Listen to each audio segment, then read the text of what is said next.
In which case, what would be the case? First question you need to answer. What would be the case where there should be no sales order?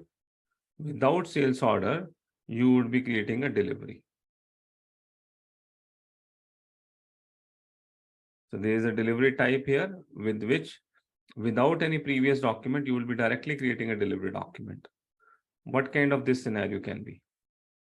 So I can let you know that there was a scenario which we have faced. Now you need to understand this delivery which we are creating it. What is the purpose of this delivery creation? You create outbound delivery, right? But what is the purpose of outbound delivery? Why can't we directly do the sales order we are having, right? Again, the sales order also do the goods issue. Why do we need this separate delivery document? These separate delivery documents are required first for your warehouse processing. Or you need to give a trigger to your fulfillment team. And now this is a time you should take this document, you should do the fulfillment. What is fulfillment? Sales rep would be creating a sales order. So sales document is a document for the sales rep, sales team. They are monitoring and controlling it. Then if you need to give it to the fulfillment team, the sales order need to create it into the delivery. That delivery document would be the fulfillment team, a document which they would be having in place. Sales order can be created 3 months in advance, 6 months in advance. Okay.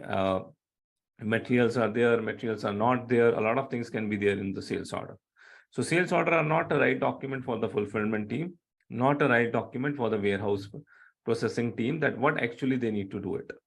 So we create a delivery document, and generally we create a delivery document 1 to 3 days in advance of the date when we need to ship the material. Either 1 day advance or 3 days advance, we give this document so that the warehouse team and fulfillment team knows. Warehousing is actually the part of fulfillment. They fulfill the deliveries to the customer, right?